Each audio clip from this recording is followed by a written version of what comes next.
नमस्ते सर, कैसे हैं? नमस्ते नमस्ते, ठीक। सर मैं ये आपकी जो लेटेस्ट बुक है जी। ये पढ़ रहा था, struggle for police reforms in India. मैं इस पे बात करूंगा बट मेरे को ये बहुत इंटरेस्टिंग बुक लगी, कोई कोहिमा टू कश्मीर। कश्मीर। तो इसमें आपकी जो जर्नी रही है सर, मैं अपने आप को बहुत लकी मानता हूँ कि आपसे बात करने का मौका मिल रहा है, क्योंकि जब आपने पुलिस ज्वाइन की थी तब नेहरू जी प्राइम मिनिस्टर थे जी। 1969 में। 59 में जी। और जब आप रिटायर हुए तब नरसिम्हा राव जी वो प्राइम मिनिस्टर थे, और आपने अभी तक के सभी जितने भी प्रधानमंत्री हुए हैं सभी के हम्म। आपने कार्यकाल देखा है। और उसके अनुभव जो आपके पुलिस के थे, और पुलिस का अनुभव भी ऐसा कि इंटेलिजेंस ब्यूरो में आप रहे, हम्म। बीएसएफ में आप रहे, और उसके फिर डायरेक्टर जनरल भी बने, फिर डीजीपी बने आप। यूपी पुलिस जो सबसे बड़ी हमारी हम्म। ये पुलिस है देश की, उसके आप डीजीपी टॉप पोस्ट पे रहे। तो सर मैं पहले ये आऊँगा, अनुभवों पे ज़रूरी आना, पहले ज़रूरी आना इसलिए है क्योंकि उन्हीं अनुभवों की जो आपके रहे, उसी के बेसिस पे आपने ये रिफॉर्म्स जो आपने सजेस्ट किए, या आपकी जो लड़ाई रही है पिछले 25 सालों की, ये भी कहीं ना कहीं उसी पे बेस्ड है। और आपने जी। अपने जैसे बुक्स में लिखा है किस तरीके से जो ऐसे एपिसोड्स हुए हैं जी। आपके करियर में। पर मैं उसमें आने से पहले कुछ ऑपरेशंस की बात करना चाहूँगा सर, जी। बहुत संक्षिप्त में। नागालैंड में आप 1965 में इंटेलिजेंस ब्यूरो में जी। आपको कोहिमा भेजा गया, जी। और वहाँ पे मैं पर्टिकुलरली जोत्समा ऑपरेशन जो था उसके बारे में आप थोड़ा सा कुछ बता सकें तो। कि ज्योत्समा ऑपरेशन जो किया गया था उसकी पृष्ठभूमि यह है कि नागा विद्रोही उन दिनों, क्योंकि ईस्ट पाकिस्तान का रास्ता बंद हो गया था, सुरक्षा बल काफ़ी उधर सक्रिय हो गए थे और जितने रूट्स थे सब जगह उन्होंने डिप्लॉयमेंट कर दिया था।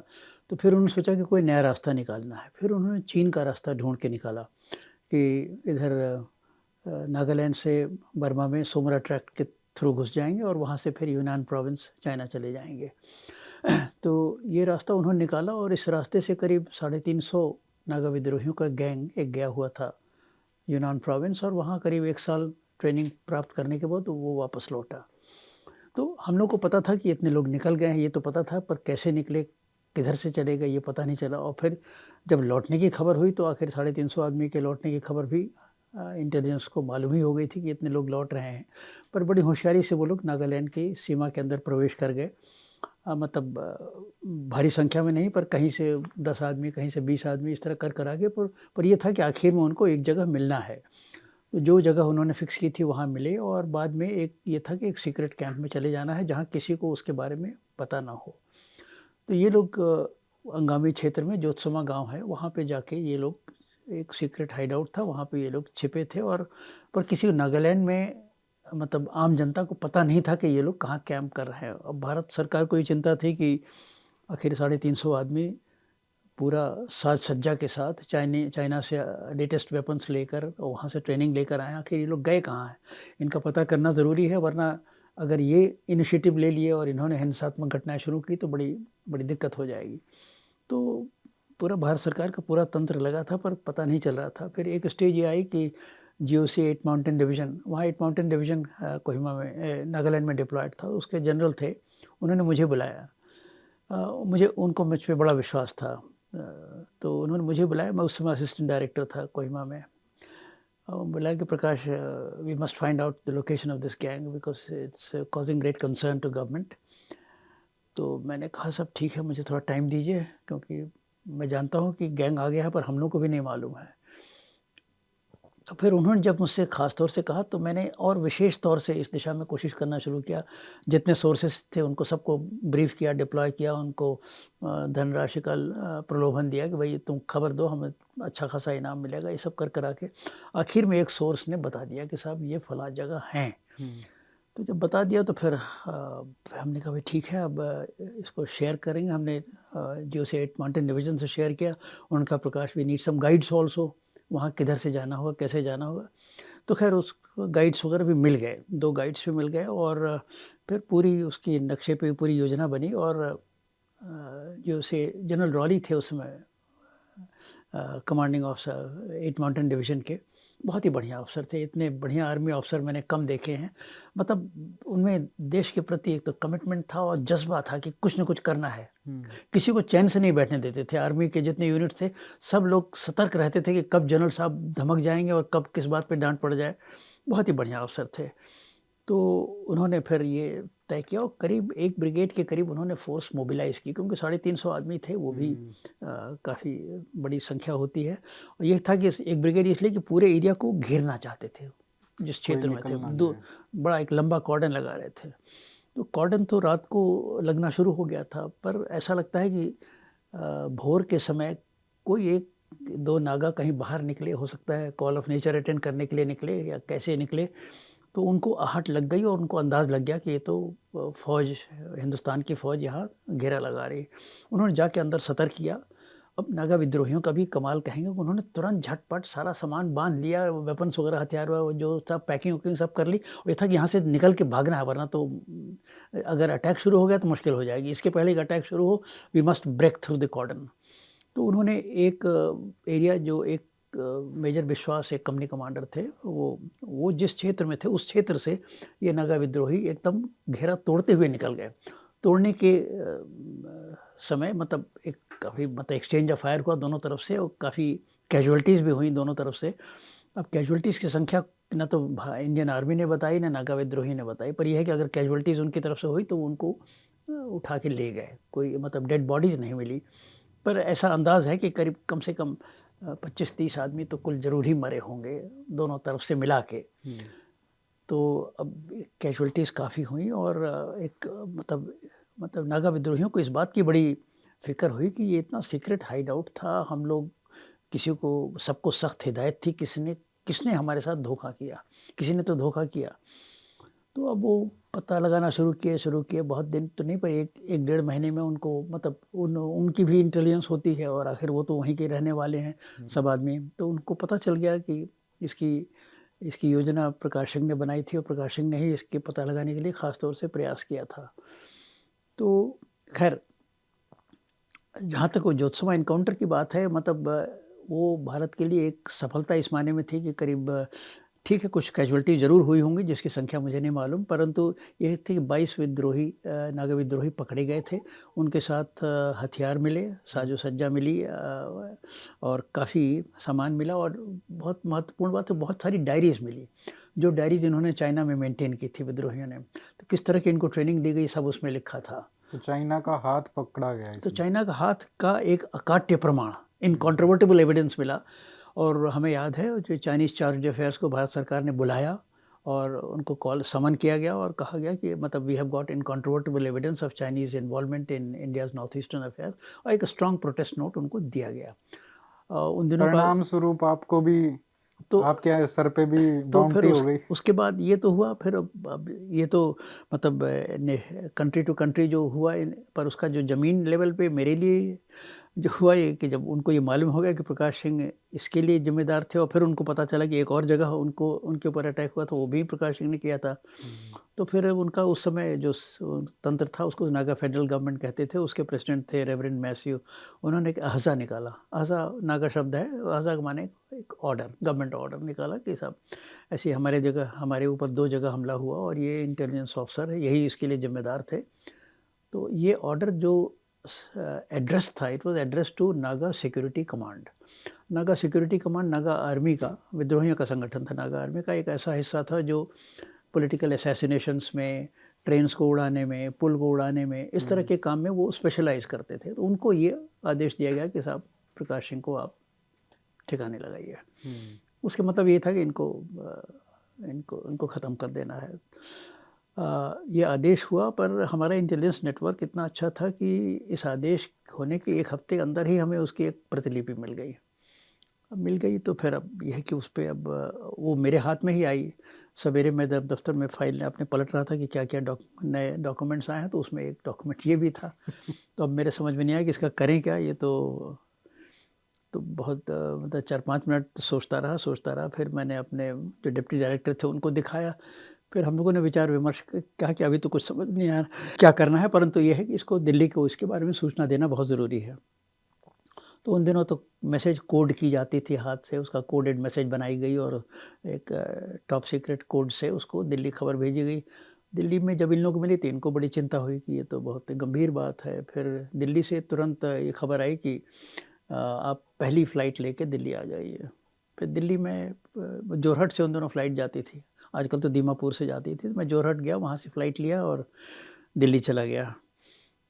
दिल्ली में जब मेरी पेशी हुई तो डायरेक्टर इंटेलिजेंस ब्यूरो और जो सबसे बड़े अफसर थे आईबी के, वो और एक डिप्टी डायरेक्टर जो नॉर्थ ईस्ट का मामले देखते थे, वो दोनों कुर्सी कमरे में बैठे थे, उनके सामने मैं गया। तो सारी बातें उनका बैकग्राउंड जो ये खतरे की घंटी थी इसके बारे में बातचीत होने लगी। तो फिर बातचीत के बाद डायरेक्टर ने मुझे ये ऑफ़र किया कि प्रकाश तुम्हें वापस कोहिमा जाने की ज़रूरत नहीं, तुम यहीं जॉइन कर लो, कल से यहीं जॉइन कर लो और तुम्हें अब वापस कोहिमा इन हालात में जाना ठीक नहीं है। और जहाँ तक तुम्हारे पत्नी और बच्चों का सवाल है, उनको हम एक हेलीकॉप्टर भेज के उनको इवैक्यूएट कर लेंगे और सामान पीछे से आता रहेगा।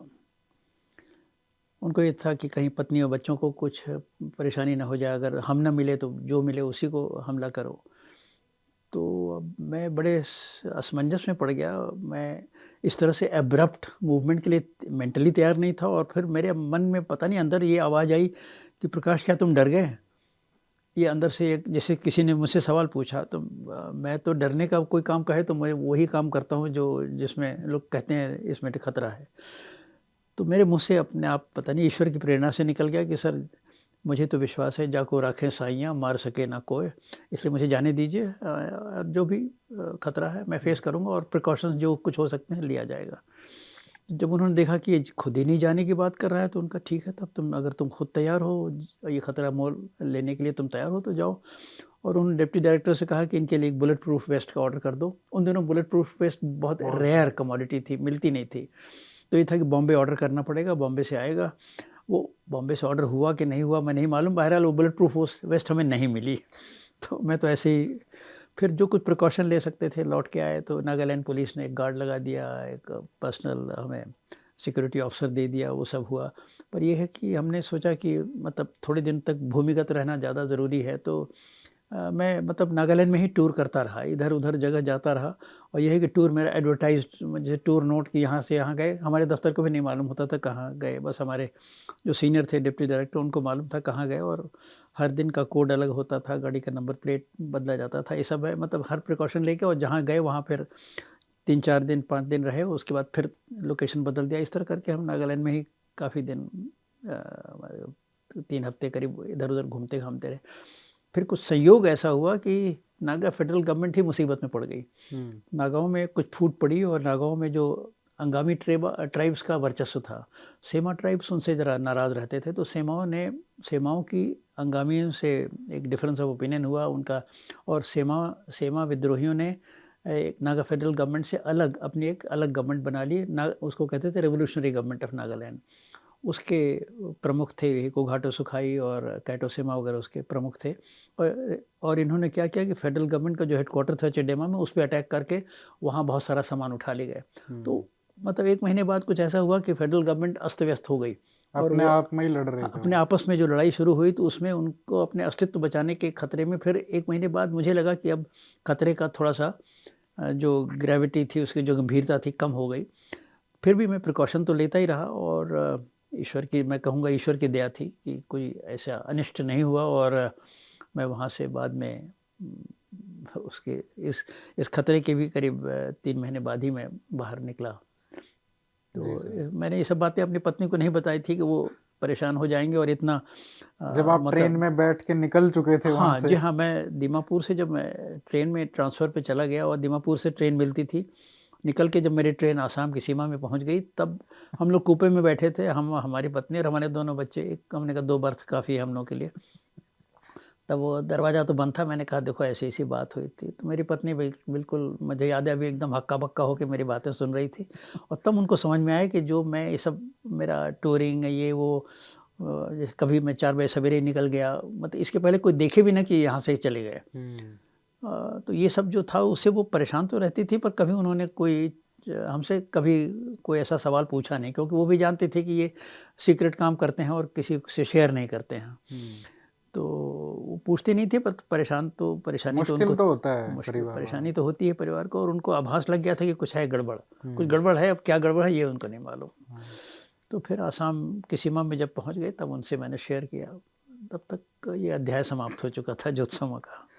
दूसरा एक और इंटरेस्टिंग है, जब आप पंजाब में आईजी के रूप में गए थे, जी जी, पंजाब में मैं IGBSF के रूप में था। बीएसएफ के रूप में, हाँ, हाँ, और उस समय 4 साल आप रहे वहाँ पे। 4 उसमें आप देखिए कि 84 के बाद ब्लू स्टार जैसा ही ऑपरेशन होता है 88 में, और वहाँ पे आपका जो रोल था, बीएसएफ का क्या रोल रहा उस ऑपरेशन देखिए में? BSF black thunder. बीएसएफ का 2 रोल प्रमुख था।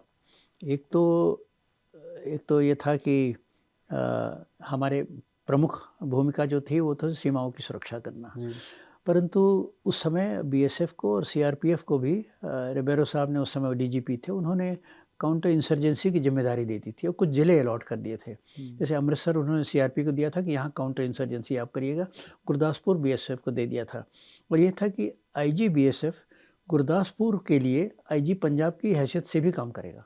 हम आईजी बीएसएफ भी हैं, आईजी बीएसएफ और आईजीपी पंजाब पुलिस हैं केवल गुरदासपुर जिले के लिए, ताकि हम इस क्षेत्र को पूरी तरह से काउंटर इंसर्जेंसी या एंटी टेररिस्ट ऑपरेशंस हम पूरे अच्छी तरह से कर सकें।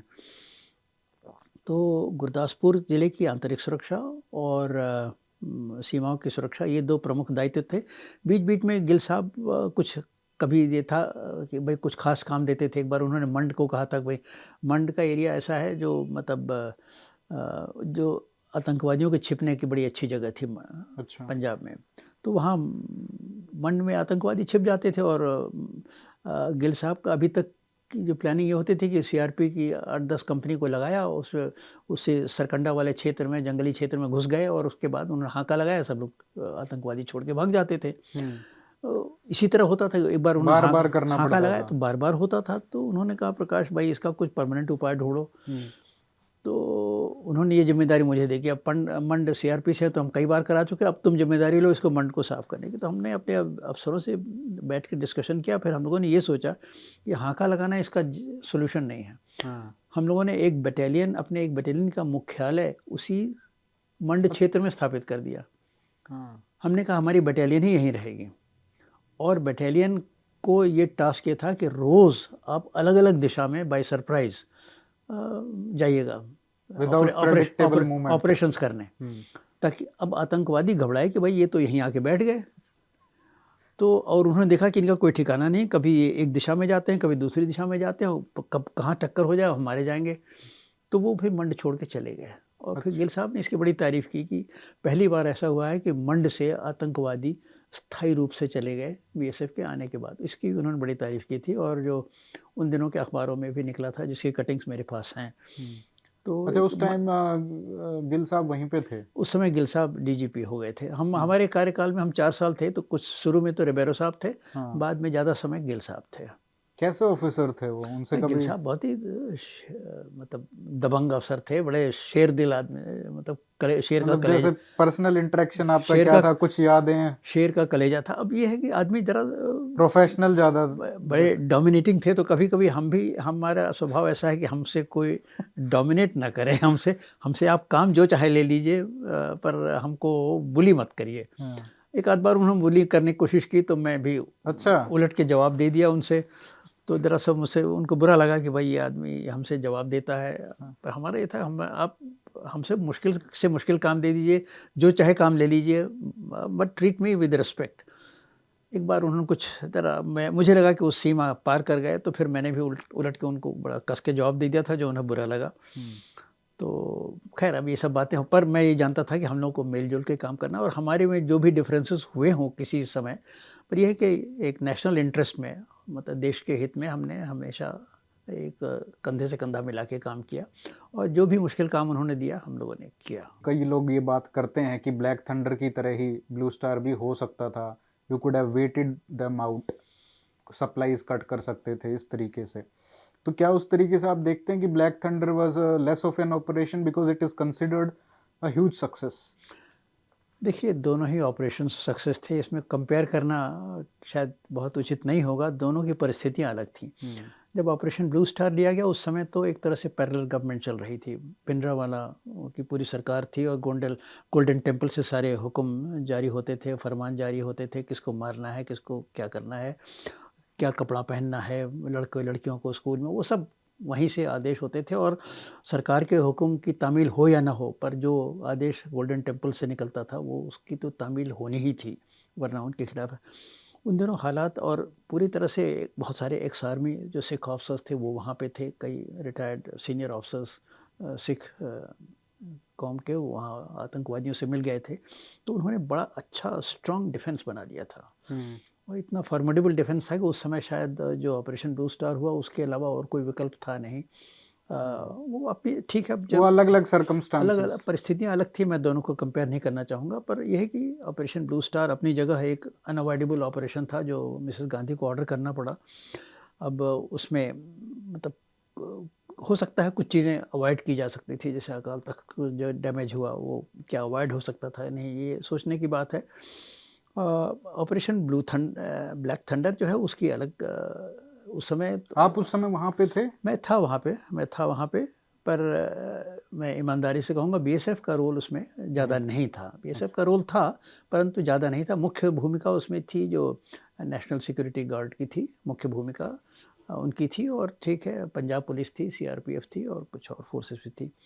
बीएसएफ एक तरह से आउटर कॉर्डन अपना मेंटेन कर रही थी कि कोई और समस्या ना खड़ी हो, तो हमारा एक पेरिफेरल रोल था। हमने कोई इसमें डायरेक्ट ब्लैक थंडर में जो फ्रंट लाइन का रोल हमारा नहीं था, ये मैं मानूंगा। हालांकि ये दूसरी बात है कि ब्लैक थंडर के बाद होम मिनिस्टर साहब की और प्राइम मिनिस्टर साहब के एक प्रशंसा पत्र आए थे, प्रशस्ति पत्र कह लीजिए, उसमें एक कॉपी मुझे भी लिखित मार्क्ड हो गई थी। आपकी भूमिका की भी तारीफ है, पर तारीफ मुख्य रूप से एनएसजी और अन्य पंजाब पुलिस को जाती है। और इंटेलिजेंस ब्यूरो की प्लानिंग थी और पंजाब उसको एनएसजी ने एग्जीक्यूट किया पंजाब पुलिस की सहायता से। तो वो बहुत ही क्लीन ऑपरेशन इस माने में था कि अपनी तरफ एक कैजुअल्टी नहीं हुई। दूसरी बात, जो कुछ हुआ सब कुछ दुनिया को दिखाते हुआ। सारे कैमरामैन को, सारी प्रेस को जगह दे दी गई थी। शाम को वहीं गिल साहब बैठ के ब्रीफिंग करते थे। अब गिल साहब अभी हाल में ही शायद मुश्किल से 1 महीने हुए अभी चार्ज लिया था, अभी उनको ज़्यादा मालूम भी नहीं था, पर यह ब्रीफिंग करते थे वो। और बड़ा क्लीन ऑपरेशन हुआ जिसमें कि आतंकवादियों को तो नुकसान हुआ, जनता को कोई नुकसान नहीं हुआ, पब्लिक को, और मंदिर को, स्वर्ण मंदिर में कोई ऐसा नुकसान नहीं हुआ। गोली जिस मारी गई थी, एक एक आदमी को निशाने से मारी गई और वो एक आदमी वहीं ढेर हुआ। तो बड़ा क्लीन ऑपरेशन था। और मतलब एंटी टेररिस्ट ऑपरेशंस में ब्लैक थंडर का उदाहरण दुनिया के सामने रखा जा सकता है कि कितना अच्छा ऑपरेशन था। और बिना किसी नुकसान के, अपना नुकसान नहीं हुआ, पब्लिक का नुकसान नहीं हुआ, और आतंकवादी सरेंडर करने के लिए मजबूर हो गए बाद में। इसमें मैं जो चैप्टर पढ़ रहा था आपका पंजाब के टेन्योर का, उसमें सबसे इंटरेस्टिंग बात ये थी कि जिस तरीके से बांग्लादेशियों को, कैसे बांग्लादेश से जो आ रहे थे बहुत सारे लोग, उनको बॉर्डर पार कराना था। जी हाँ, वो पाकिस्तान में जाने के लिए। वो भी एक ऐसा, उसकी कहानी एक बार बता दीजिए। देखिए, ऐसा था कि जब मैं पंजाब में नया गया तो मुझे बताया गया कि साहब बांग्लादेशी यहाँ बहुत से आते हैं, और वो बांग्लादेश से चल के आते हैं, चल के ट्रेन से, ट्रक से, जैसे भी हो, और पंजाब तक पहुँच जाते हैं। और फिर उनका प्रयास ये होता है कि उनको बिहारी मुसलमान कहते थे। उनका प्रयास ये होता है कि हम सीमा पार करके पाकिस्तान चले जाएं। वो पाकिस्तान जाना चाहते थे। ये बिहारी मुसलमान थे जो बांग्लादेश में अनकंफर्टेबल थे, तो कहते थे नहीं, पाकिस्तान चला जाए। ठीक है, तो ये हज़ारों की संख्या में ये चलते थे। जैसे आज रोहिंग्या मुसलमान जैसे हिंदुस्तान में घुस गए हैं, उसी तरह ये घुस जाते थे। रोहिंग्या मुसलमान से बहुत ज़्यादा संख्या थे इन बांग्लादेशियों की। तो अब बीएसएफ को जो मैंडेट था, कानूनी मैंडेट तो ये था कि कोई सीमा से पार नहीं कर सकता, तो सीमा पे जो पकड़े जाते थे उनको हम लोग पंजाब पुलिस को हैंड ओवर कर देते थे। और पंजाब पुलिस से ये अपेक्षा थी कि पंजाब पुलिस इन लोगों को कलकत्ते भेज देगी, कलकत्ते से बीएसएफ उनको सीमा पे पहुंचा देगी और बांग्लादेश उनको वापस ले लेगा। पर पंजाब पुलिस के पास इतना टाइम ही नहीं था कि भाई हम इनको, तो रोज़ 8-10 आदमी पकड़ के हमको देते हैं, हम कहाँ हम इनको कलकत्ते किसको कलकत्ते ले जाएं। तो मैंने देखा कि पंजाब पुलिस थोड़े दिन तो उनको रखती थी, उसके बाद कहिए यार छोड़ो इनको, अपना हम एंटी टेररिस्ट ऑपरेशन करें या बांग्लादेशियों से निपटें। तो वो हम पकड़ के देते थे, वो पंजाब पुलिस थोड़े दिन रखती थी, फिर छोड़ देती थी, या हो सकता है कुछ लोगों को कलकत्ते पहुंचाया हो और बांग्लादेश भेजने का प्रयास हुआ हो। हालांकि बांग्लादेश इस बात को नहीं मानता था कि हमारे आदमी आपकी तरफ जा रहे हैं, इसलिए हो सकता है, और हो सकता है उन्होंने लिया भी ना हो। तो मैंने तो शुरू में तो मुझे समझ नहीं आया, फिर मुझे बाद में लगा नहीं, ये बहुत गड़बड़ है इसमें, मतलब ये तो बांग्लादेशी, ये आदमी बांग्लादेश के हैं परंतु पाकिस्तान जाना चाहते हैं, हम इनको बिना मतलब रोक रहे हैं। तो मैंने सोचा क्यों ना इनको पाकिस्तान जाने की सुविधा दी जाए। तो मैंने सोचा कि ये बात तो है, पर ये मामला अंतर्राष्ट्रीय है, इसमें हमें जो होम मिनिस्टर से बात करनी चाहिए। तो होम मिनिस्टर चिदम्बरम साहब थे, उनसे मैंने बात की। तो चिदम्बरम साहब तो बड़े विद्वान आदमी थे उनका, but this will be against international law. मैंने कहा I know sir that much of law, I also understand, but I want you to turn the Nelson's eye on this project. मतलब कि मैं भेजता जाऊंगा, आप इसकी कॉग्निजेंस मत लीजिएगा, आप इसके नोटिस मत लीजिएगा कि तुम ये काम क्यों कर रहे हो। भाई वो जाना चाहते हैं पाकिस्तान, तो हम उनको पाकिस्तान भेजने की सुविधा दे रहे हैं। आखिर वो इतने फालतू आबादी हम क्यों रखें, उनको खिलाओ पिलाओ, सांप्रदायिक समस्या अलग खड़े करते हैं, वो उनको जाना चाहते हैं जाने दो। तो फिर मैंने चिदम्बरम साहब के नोटिस मिला दिया, उनकी हमको सहमति नहीं मिली, उनका अप्रूवल नहीं मिला, उनका तुम करो but you will be doing this at your own risk.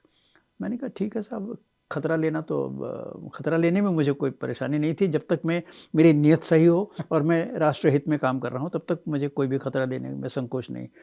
तो मैंने अपने कमांडेंट्स को बुलाया कि देखो, मैंने कहा देखो ये ऑपरेशन करना है, जितने बांग्लादेशी आते हैं इनको पकड़ तो तुम लोग लेते हो, इनको अपने कैंप में रखो, और जब अंधेरी रात हो, अंधेरा पक्ष होता है, उस पक्ष में इनको बॉर्डर के पार कह तो जाएं, हो गया इनकी हिंदुस्तान में हो गया, और तब तक इनको अपने कैंप में रख के इनको अपने भाई खाना भी खिला दो, हम उसके लिए तुम्हें अलग से सीक्रेट सर्विस का मनी देते हैं। और ध्यान ये रखना कि इसको वायरलेस स्पेस का कोई जिक्र नहीं होना चाहिए, रिकॉर्ड्स में कोई एंट्री नहीं होनी चाहिए कि इतने आदमी आए गए, कुछ नहीं, इसको ये ऑपरेशन अनरिकॉर्डेड ऑपरेशन होना चाहिए, क्योंकि बाद में कभी बात खुलेगी तो परेशानी हो सकती है। तो ये इस तरह से ये लोग फिर एक कमांडेंट लोग यही रात इनको सबको पकड़ के रख लेते थे। और ये कब की बात है, 87-88 की? नहीं, तुरंत तो नहीं, 87 में तो मैं गया ही था, फिर 88 से मैंने ये सब ऑपरेशन शुरू कर दिया। अच्छा। फिर ये लोग मतलब रात के अंधेरे में इनको भेजते। अच्छा, उन दिनों फेंसिंग थी नहीं, और उन दिनों बॉर्डर मतलब खुला हुआ बॉर्डर था, मतलब वहाँ सीमा पे जाइए तो आपको ये लगता है कि देखिए ये कैसा डिवीज़न है, मतलब सीमा पे ये लगता है भाई हिंदुस्तान पाकिस्तान अलग अलग कहाँ है, अगर पिलर ना हो तो आपको वो भी नहीं पता चलेगा, एक ज़मीन तो एक ही है।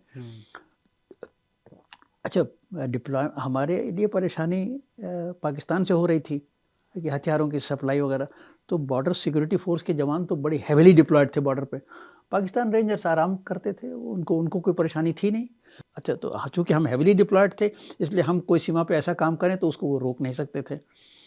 तो ये हमने सिलसिला शुरू कर दिया कि ये रातों रातों वो कहीं से 20 जा रहे हैं, कहीं से 10 जा रहे हैं, कहीं से 15 जा रहे हैं, कहीं से 5 जा रहे हैं, सब चौकी वाले अपना भेजते रहे। ये सिलसिला 3 साल तक तो चलता रहा। और उन दिनों यही अटारी वाघा बॉर्डर पे हमेशा पहले, आजकल तो हिंदुस्तान पाकिस्तान के मतलब पाकिस्तान रेंजर्स दिल्ली तक आ जाते हैं, और हम लोग उधर कहीं लाहौर या कहीं और चले जाते हैं। बीएसएफ के 6 माह में जो 6वें महीने में जो मीटिंग होती, उन दिनों वाघा बॉर्डर पे ही मीटिंग होती थी। तो वाघा बॉर्डर पे जो मीटिंग हुई, तो एक दिन डायरेक्टर, मुझे याद है, जो उनके पाकिस्तान रेंजर्स के प्रमुख थे, वो बड़े बिगड़े वही मीटिंग के दौरान कि आप लोग क्या कर रहे हैं और हम बांग्लादेशी भेजे जा रहे हैं।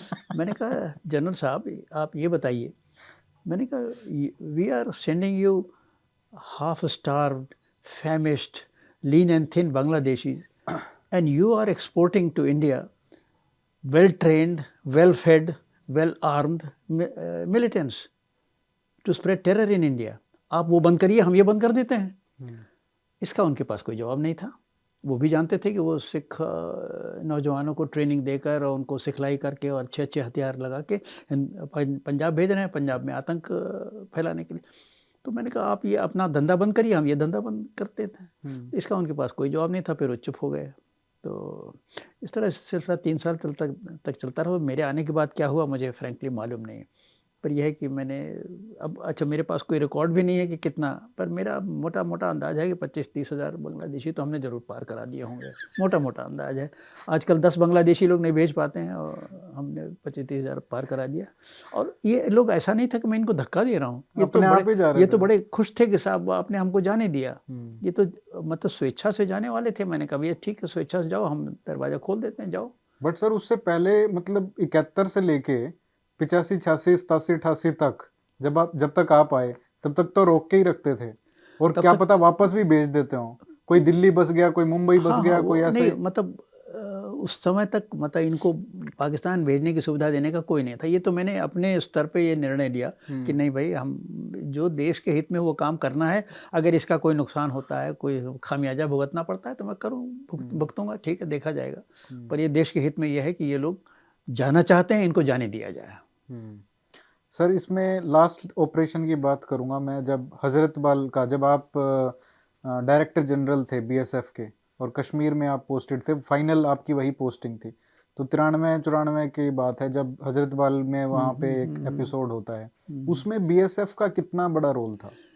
उसमें शुरू में तो बीएसएफ का रोल था, बहुत अहम रोल था, पर बाद में बीएसएफ को उन्होंने रिप्लेस कर दिया था आर्मी से। तो बीएसएफ का अब हम तो कहेंगे सेकेंडरी रोल था। हम लोग मतलब वहाँ थे, मौके पे थे, पर आर्मी की अहम भूमिका थी।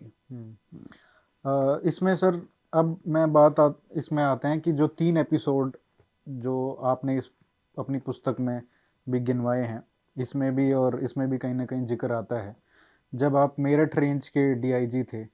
एक वो किस्सा है जब आपका पहला ऐसा हुआ कि जब चरण सिंह होम मिनिस्टर थे, तो उस समय आप डीआईजी मेरठ बने, तो वहाँ पे आपने काफ़ी अच्छा काम किया, लेकिन फिर भी जी, जो आपका अनुभव रहा वो बहुत बहुत ही ही कटु अनुभव रहा। कटु अनुभव था। बहुत ही कटु अनुभव रहा, क्योंकि चरण सिंह से मुझे मैंडेट यही था कि ईमानदारी से काम करना है, भ्रष्टाचार को ख़त्म करना है। तो मैंने कहा ठीक है। जब होम ये मिनिस्टर 77 की बात है, हाँ, 77, ये 78। 77-78 की बात है। तो मैंने कहा जब ये मैंडेट है तो फिर ठीक है, और ये मुझको बिल्कुल सूट करता था। मैंने कहा अब तो ऊपर से सपोर्ट है, ऊपर से डायरेक्शन है कि ईमानदारी से काम करो, बेईमानों को उखाड़ फेंको। तो मैंने बेईमानों को उखाड़ फेंकना शुरू किया। मुझे क्या पता था कि बेईमानों में मतलब हर काम में, तो असल में यूपी में क्या, हिंदुस्तान में हर जगह ये बुरा हो गया कि आप कोई एक्शन लीजिए तो आप पहले ये देखा जाता है कि कौन सी जाति उससे प्रभावित हो रही। अब उन दिनों ऐसा था कि चरण सिंह के बड़े अच्छे आदमी थे, मतलब बड़े नेक नियत और बड़े काबिल आदमी थे। उनकी मैं अभी भी आज की तारीख में भी तारीफ़ और बराबर तारीफ़ ही करता हूँ। पर अब ये था कि हर आदमी में कुछ कमज़ोरी होती है, वो थोड़ा कान के कच्चे थे। उनको अब हमसे जो प्रताड़ित हुए उसमें ज़्यादातर सिंह थे। अब सिंह तो कुछ भी हो सकता है, राजपूत भी हो सकता है, पर मुझको ये सब बात, मैं इन सब चीज़ों से ऊपर था। मुझको तो खाली 2 ही जात दिखती थी, या तो ईमानदार हो और समाज के प्रति तुम्हें निष्ठा है और समाज में अच्छा काम करोगे, या तुम लूट-पाट करोगे, बेईमानी करोगे। बस मेरे लिए तो ईमानदार और बेईमान 2 ही थे, 2 ही तरह के पुलिस अफ़सर थे। और बेईमान थे वो मेरे दुश्मन थे। तो मैंने किसी की न जात पूछी न कुछ है, और जो मिला उसको धराशायी करता चला गया। और मेरे कप्तान साहिबान ज़रा डरते थे, वो लोग तो ज़रा जात-वात ये वो पता नहीं क्या देखते थे। मैंने कहा जहाँ तुम्हें डर लगे कह देना डीआईजी साहब का हुक्म है, इसलिए उनका हुक्म पालन कर रहा हूँ, मुझसे मत नाराज़ हो। तो मैंने कभी, पर बेईमान आदमी को अब और इस उस समय हुआ भी ऐसा ही कि जब चौधरी चरण सिंह बने प्राइम मिनिस्टर, तो बहुत सारे लोगों ने अपनी बहुत बातें सारे करवा के वहाँ पे पोस्टिंग भी करवा बहुत ली सारे जाट अफ़सर सब, उन्होंने यूपी में कोई गोरखपुर था, कोई लखनऊ था, कोई इटावा था, सब मेरठ रेंज में पहुँच गए। हाँ। सब मेरे अधीन थे। अब वो भाग्य या दुर्भाग्य की बात थी कि उसमें बहुत सारे अफ़सर जाट निकले। अब जाट अफ़सर ये परेशान हुए, वो कहते थे अब तो मौका था ज़रा, चरण सिंह जी वहाँ होम मिनिस्टर, तो अब तो असली नौकरी करने का मौका था। मतलब नौकरी करने का मौका मतलब कि अब खाओ पियो ज़रा और मुफ्त में दांस ताव दे के जमाओ। काम करो। और ये पता नहीं कहाँ से खर दिमाग का डीआईजी आ गया जो हमें काम नहीं करने दे रहा है। तो ये लोग फिर गैंग अप कर गए और इन्होंने जाके गायत्री देवी से मेरी शिकायत की है। गायत्री देवी ने चरण सिंह जी से कही, और दुर्भाग्य से चरण सिंह जी को लगा कि ये आदमी गलत है और ये आदमी दुर्भावना से काम कर रहा है, जाट विरोधी है। मुझे तो जाट विरोधी क्या है। तो फिर एक दिन एकदम फ़ोन आया, विजय करण उनके ओएसडी थे, officer on special duty police अफसर, जो बाद में कमिश्नर ऑफ पुलिस हो गए और डायरेक्टर सीबीआई हुए। वो उस समय ओएसडी थे चरण सिंह के। उनको फ़ोन आया, प्रकाश तुमको होम मिनिस्टर साहब बुला रहे हैं। भाई क्या बात है यार, क्या हो गया है, क्यों कुछ नाराज़ से दिख रहे थे। हमने कहा भाई हमको तो आप मालूम। काफी यंग थे उस समय। हाँ 90 ये 77 की बात है। हाँ। 77 में मतलब कितने 40 साल के हो गए थे। हाँ, लेकिन डीआईजी में मतलब वो मेरठ जोन डेरे मिलना मेरठ बहुत। में मेरा पहला चार्ज था। हाँ। मैं मतलब आमतौर पे पहले चार्ज में आपको मेरठ रेंज मिलता नहीं, पर मेरठ रेंज में कैसे नियुक्ति हुई वो एक अलग किस्सा, आप छोड़िए, उतना लंबा किस्सा कहाँ सुनिएगा। हाँ, अ, उसके लिए पुस्तक पढ़ सकते हैं। हाँ, मेरठ रेंज में मतलब कोई जाने को तैयार नहीं था। खैर वो जो बहुत संक्षेप में चतुर्वेदी साहब थे, उन्होंने चतुर्वेदी साहब को बहुत मानते थे, वो जो बाद में पुलिस कमिश्नर दिल्ली हो गए थे, बहुत मानते थे चरण सिंह जी। तो चरण सिंह जी ने चतुर्वेदी साहब से पूछा कि भाई कोई अच्छा अफसर मेरठ के लिए बताओ। चतुर्वेदी जी ने कहा कि भाई प्रकाश सिंह को भेज दीजिए, वो अभी नया नया प्रमोट हुआ है, पर he is very straight forward officer and he, और वो रहेंगे तो पुलिस की एक अच्छी छवि बनेगी। इस तरह मेरी पोस्टिंग हो गई। न मैं चरण सिंह से मिला था, ना वो मुझसे मेरी शक्ल देखे थे। तो खैर अब वहाँ जो काम किया, तो अभी जाट अफसरों ने जो उनका कान भरा, तो उनको लगा कि, और फिर मुझसे बहुत नाराज़ हुए नॉर्थ ब्लॉक में। अब उनके कमरे में गया तो नाराज होते ही गए, मैं कितना भी बताता रहा अपने कॉन्डक्ट वो को। पहली मीटिंग थी आपकी उनके साथ? पहली मीटिंग तो नहीं थी, वो एक आध मीटिंग और हो चुकी थी। अच्छा। हाँ, डीआईजी मेरठ होने के नाते शायद कुछ और मौके मिल चुके थे। ठीक। पर वो नाराज़ होते कि उनका चेहरा मैंने देखा तमतमाता हुआ लाल हो गया था। पर मैं अपने ग्राउंड पे रुका। मैंने ये नहीं कहा कि मैंने गलत किया, मैंने अपनी बात को जस्टिफाई, नहीं सब इनके खिलाफ ये आरोप है, इनके खिलाफ ये सब, पर वो सुनने को नहीं तैयार थे। जब वो सुनने को नहीं तैयार, मैंने कहा sir I have nothing more to say, salute किया, मैं बाहर चला आया और मैंने कहा गाड़ी मेरठ के लिए रवाना हो गई। जब तक मैं मेरठ पहुँचता हूँ तब तक मेरा ट्रांसफ़र ऑर्डर पहुँच चुका था। ट्रांसफ़र ही होता तो कोई बात नहीं थी, पर उसके बाद उन्होंने, चरण सिंह जी इतने नाराज़ हो गए थे, उन्होंने, राम नरेश यादव थे मुख्यमंत्री, जो उनके खास प्रोटीज कह सकते हैं आप थे, तो उनको उन्होंने कह दिया इनको सस्पेंड करो। अब ईश्वर की दया होती है, किसी न किसी के रूप में वो सहायता करता है ईश्वर। तो उन्होंने उस समय चीफ सेक्रेटरी और होम सेक्रेटरी दोनों मुझे जानते थे, कोई व्यक्तिगत कोई क्वेश्चन नहीं था, बस जानते थे कि ये अफसर ठीक है और ईमानदार है। उनको लगा कि इस अफसर का हैरेसमेंट हो रहा है, तो वो जब चीफ मिनिस्टर ने उनको हुक्म दिया तो वो लोग गए उनसे मिलने के, साहब इनको आप सस्पेंड करने कह रहे हैं, पर इसका कुछ बेसिस होना चाहिए, कुछ प्रिलिमिनरी। उन दिनों मतलब नियमानुसार ये है कि किसी को सस्पेंड करने के पहले उसकी प्रारंभिक जांच करा लीजिए, प्रथम दृष्टया उसके विरुद्ध कुछ आरोप बनने चाहिए, तब आप सस्पेंड कर सकते हैं। आजकल तो अनाप शनाप सस्पेंड हो जाते हैं, आजकल तो कायदे कानून का पालन उतना नहीं होता है, और अधिकारियों में वो रीढ़ की हड्डी ज़रा कमज़ोर है। अब लोग जो उल्टा सीधा हुक्म सब लोग मान लेते हैं। तो इन लोगों ने कहा कि उस समय कि इनके खिलाफ कोई आरोप तो बताइए, तो वो कागज़ कोई रखे हुए थे पहले से, कागज़ दिया उन्होंने। कागज़ में जो कुछ भी आरोप थे उनका पढ़ के उनको समझ में आ गया, एक्सपीरियंस है कि सब बकवास है, तो उनका सब इसकी हम जांच करा लेते हैं। पर मुख्यमंत्री को तो ये था कहीं होम मिनिस्टर से हमारा जवाब तलब ना हो जाए कि तुमने अभी तक सस्पेंड नहीं किया। उनका जल्दी से 1 हफ्ते के अंदर इसकी इंक्वायरी हो जानी चाहिए, तो उनका सब ठीक है, 1 हफ्ते के अंदर हो जाएगी। तो एंटी करप्शन को जांच दी गई, एंटी करप्शन 1 हफ्ते के अंदर ही जांच करके कहा कि नहीं साहब, सब कुछ बकवास है, कुछ भी इसमें तथ्य नहीं है, सब गलत आरोप हैं। फिर ईश्वर की फिर सहायता देखिए, उन दिनों मेरा नाम बहुत पहले से चल रहा था ऑस्ट्रेलिया एडमिनिस्ट्रेटिव स्टाफ कॉलेज में, वहाँ ट्रेनिंग के लिए वो आ गया। तो अच्छा, होम मिनिस्ट्री से ये हुक्म आ गया। सरकार में आप जानते हैं लेफ्ट हैंड और राइट हैंड में कभी-कभी कोऑर्डिनेशन नहीं होता। एक तरफ तो हो रहा है कि इनको सस्पेंड करो, दूसरी तरफ हो रहा है कि इनको ऑस्ट्रेलिया जाना है। मैंने ऑस्ट्रेलिया जाने का हुक्म आया, मैंने अपना बिस्तरा बाँधा, मैं चला गया। अब 2 महीने के लिए मैं बाहर रहा, तब तक इन लोगों का गुस्सा भी ठंडा हो गया और इन्होंने देखा कि हमारे पास सस्पेंड करने का कुछ है भी नहीं, आधार भी नहीं है। जब तक मैं लौटा तब तक मामला ठंडा हो चुका था, और फिर लौट के आया तो बस यही है कि कहीं रद्दी पोस्टिंग मुझको दे दी गई। उस समय कंप्यूटर सेल में पोस्ट कर दिया गया, न कंप्यूटर था, कंप्यूटर सेल में कंप्यूटर ही नहीं था, कंप्यूटर की कोड बुक नहीं थी, बस ये है कंप्यूटर सेल तुम खड़ा करो यहाँ पे। मैंने कहा ठीक है, मैं खड़ा करने के लिए जो काम है फाउंडेशन डालने का, वो सब काम मैं करूँगा। तो करता रहा, तो मतलब पोस्टिंग खराब दे दी, पर उससे कोई हर्जा नहीं है। दूसरा कटु अनुभव था 1984 का, जब आप आगरा में डीआईजी थे। हाँ, तब वो भी प्रेशर था उतना ज़्यादा कटु अनुभव न था, पर वो भी कटु अनुभव था। 84 में सिख विरोधी दंगे हुए थे। सिख विरोध दिल्ली में हुआ था और यूपी में कानपुर बहुत प्रभावित था। पर हमने देखा, हमने कहा नहीं, ये तो गलत बात है। सिखों को मारने वाली बात से मैं बिल्कुल सहमत नहीं हूँ, और मैंने तो अपने लेवल पे एक ऐसा ऑर्डर भेजा जो हर थाने तक उसकी कॉपी गई। मैंने कहा खबरदार से अगर कहीं कोई सिख पे ऐसे आक्रमण हुआ या उनकी हत्या या उनका नुकसान हुआ, तो मैं इसकी बहुत सख्त नोटिस लूँगा और उसके खिलाफ एक्शन लूँगा। मेरे डीआईजी की तरफ से हुक्म गया। हाँ, पूरे रेंज में गया। तो पूरे रेंज में सिख सुरक्षित रहे, वो ऑन द होल सुरक्षित रहे। यदा-कदा घटनाएँ मथुरा में कुछ घटना हो गई थी, तो मथुरा के एसपी को मैंने एडवर्स रिमार्क दिया था इस बात के लिए कि आप मेरे आदेश का पालन नहीं हुआ। पर आगरा इतना सुरक्षित स्थान था। आगरा में एक गुरुद्वारा है, आगरा के आउटस्कर्ट्स में, उसका नाम है शायद गुरु का ताल गुरुद्वारा है। अच्छा। तो जितने ट्रक वाले दिल्ली से कानपुर जा रहे थे या कानपुर से दिल्ली आ रहे थे, आपको जान के ताज्जुब होगा, सब वहीं उसी गुरुद्वारे में शरण ले रहे थे। क्योंकि वो उनको सबसे तो सेफेस्ट। आगरा रेंज उनको ये लगा कि आगरा में हम सुरक्षित हैं, और ये आगरा की सीमा के, आगरा शहर से थोड़ी दूर पे ये गुरुद्वारा है। वहीं पे मैं समझता हूँ 1000 से ज़्यादा ट्रक वहीं खड़ी थी। काफ़ी बड़ी ज़मीन थी उनके पास, सब ट्रक खड़े थे कि अगर दिल्ली जाएंगे तो मार खाएंगे, कानपुर जाएंगे तो मार खाएंगे, आगरा पुलिस हमको सुरक्षा प्रदान कर रही है और यहाँ की पुलिस ठीक है। तो ये जब तक वहाँ बलवा सिख विरोधी राइट्स होते रहे तब तक ये वहीं रहे, और जब स्थिति सामान्य हो गई और ये हुआ कि अब थोड़ा मामला शांत हो गया है, तब हमने आगरा पुलिस की सुरक्षा में, तब भी उनको आगरा पुलिस की सुरक्षा में उनको पंजाब की सीमा तक पहुंचाया।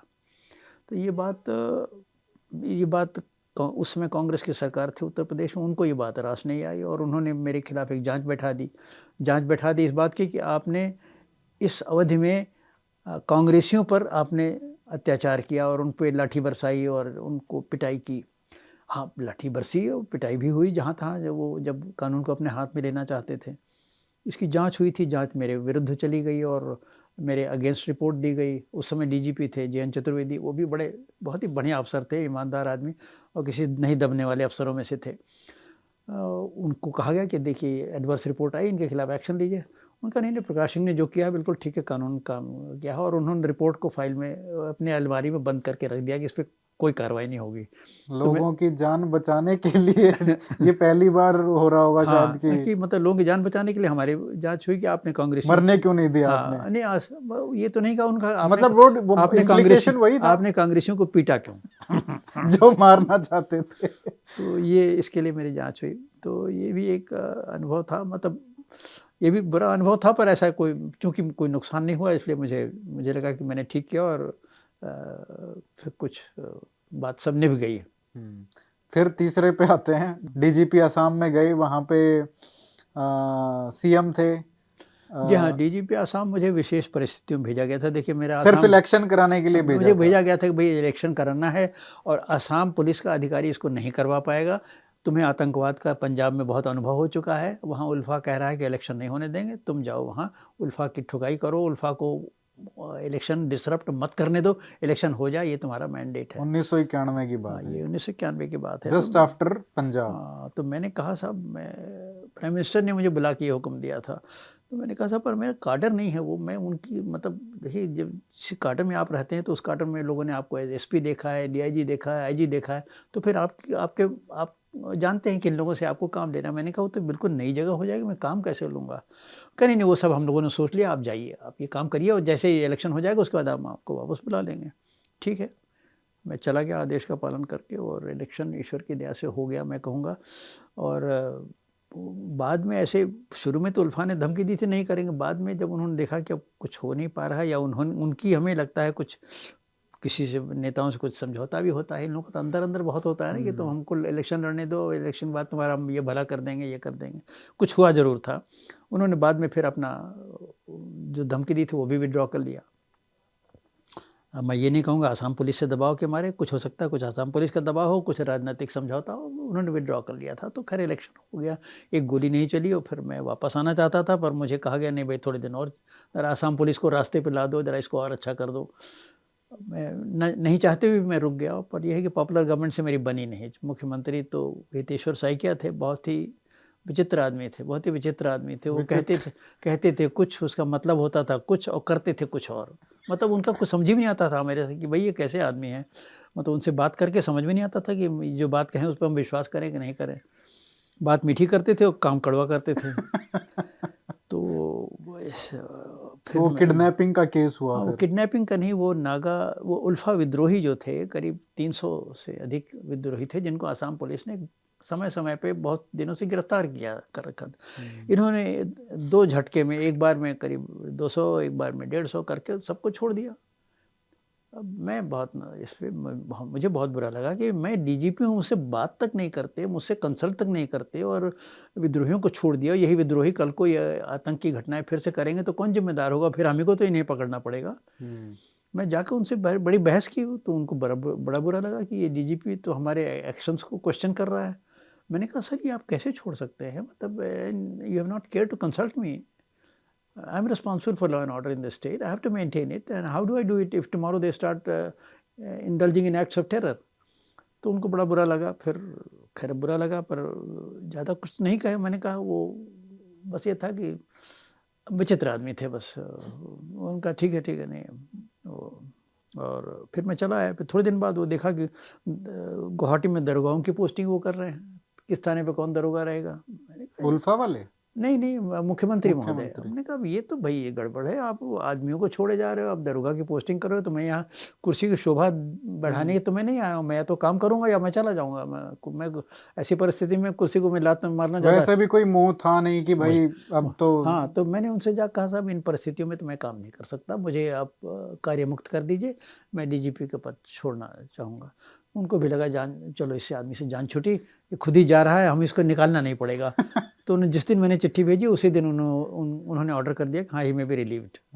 मैं भी खुश। मैंने फिर आप अपने गृह राज्य में आए। आखिरी कटु अनुभव। तो वहाँ पे कल्याण सिंह, आप जब चीफ मिनिस्टर थे, वो नए बने थे, तो आपको उन्होंने अपॉइंट करने का सोचा कि भाई सबसे ईमानदार आदमी है। मेरी कोई उनसे मुलाकात कुछ नहीं थी, बस उनको कुछ लोगों ने आरएसएस के लोगों ने कोई बता दिया कि भाई आप अच्छा पुलिस एडमिनिस्ट्रेशन चाहते हैं तो प्रकाश सिंह को बुलाइए। तो उन्होंने बुलाया। न मैं कल्याण सिंह को जानता था, न वो मुझे जानते थे, न बीजेपी से मेरा कोई ऐसा वास्ता था। उन्होंने मेरी रेपुटेशन के आधार पर मुझे बुलाया। और उस समय जो योगी आदित्यनाथ जी की जो प्रशंसा होती है आज कि उन्होंने क्लीन लॉ एंड ऑर्डर कर दिया है, कितना बदलाव ला दिया, वो उस समय भी हुआ था। और उस समय आपका बहुत बड़ा कंट्रीब्यूशन था उस समय। तो देखिए आज तो ऐसा लगता है कि कभी योगी जी, कभी ऐसा लगता है कि वो चीफ मिनिस्टर भी हैं, डीजीपी भी हैं। मतलब इतना ज़्यादा उस इंटरेस्ट लेते हैं अपने काम में और इतना ज़्यादा उनकी प्रतिबद्धता है, कमिटमेंट है।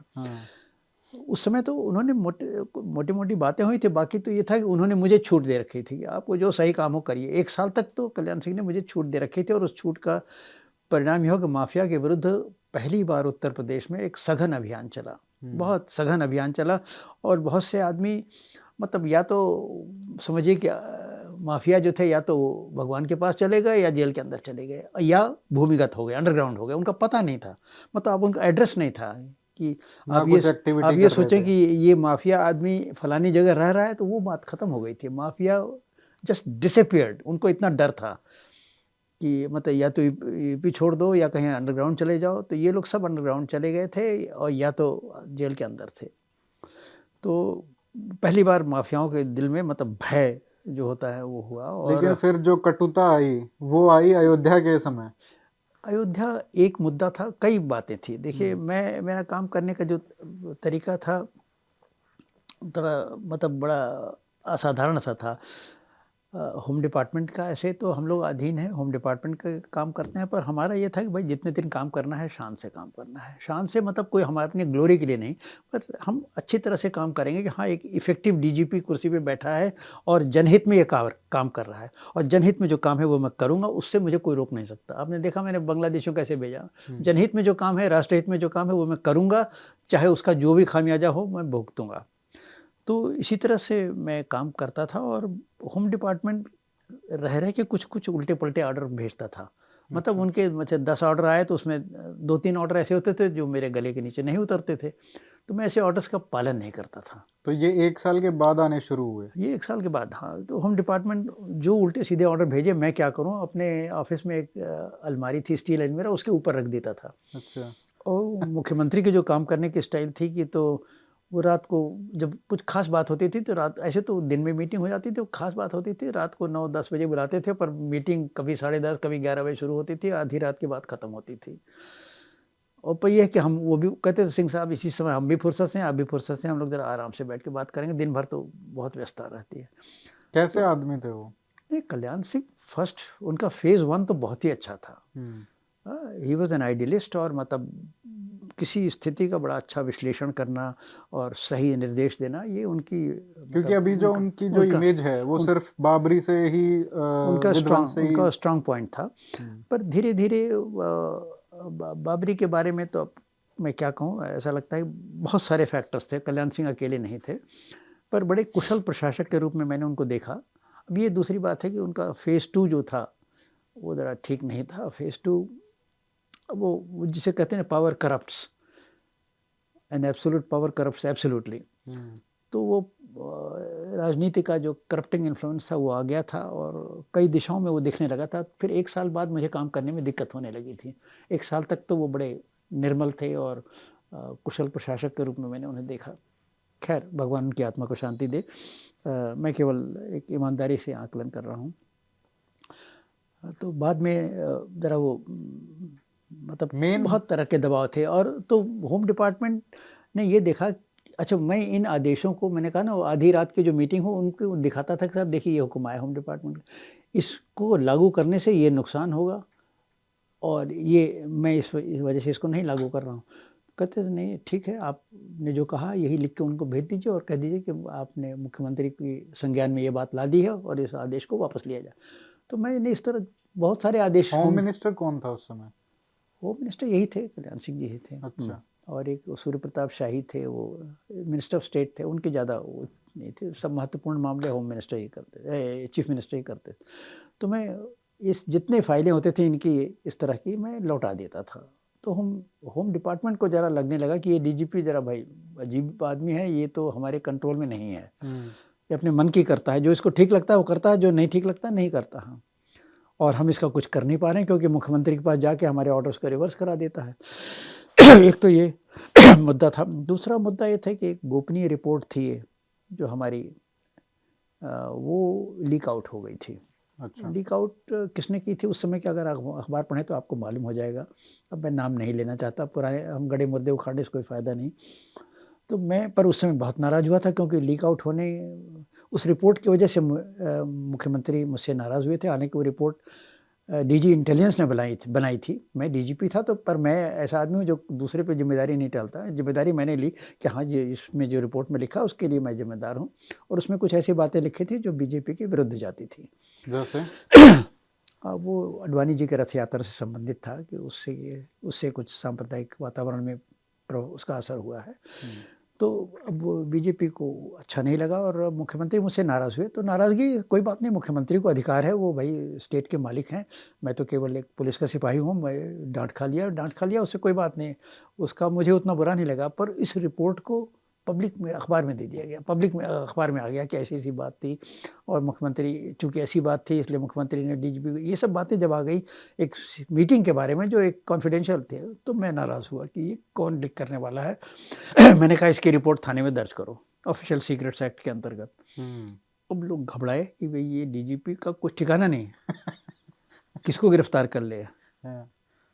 तो अब वो घबराहट में लोग इतने घबरा गए कि उन्होंने कहा कि इसके पहले कि कोई ऐसा कदम उठाए कि मालूम हुआ कि फलाने सीनियर अफसर गिरफ्तार हो गए, और ठीक है छूट जाएंगे दूसरी बात, पर गिरफ्तारी का एक अपयश और धब्बा तो लग ही जाएगा और डीजी का कोई ठिकाना नहीं है। तो इन्होंने कहा इसके पहले इसको गिरा दो। तो ये ब्यूरोक्रेट्स थे, सेक्रेटरी टू चीफ मिनिस्टर और प्रिंसिपल सेक्रेटरी होम, इन्होंने मिलके होम चीफ मिनिस्टर का कान भरा कि नहीं साहब डीजीपी ऐसा कर रहा है, ये कर रहा है, वो कर रहा है, तो बहुत जो भी कहा उन्होंने। तो मुख्यमंत्री ने फैसला लिया कि हाँ नहीं, हमें हटाया जाए। अयोध्या का भी मुद्दा था। अयोध्या का मुद्दा पर अभी उतना कोई ऐसा नहीं हुआ था कि जिसमें झगड़ा हो गया हो। अयोध्या के मुद्दे में बस ये था कि अयोध्या की सुरक्षा करनी है, वो मेरी जिम्मेदारी है। सुप्रीम कोर्ट ने हमें मैंडेट दे रखा था कि स्टेटस को बनाए रखिए।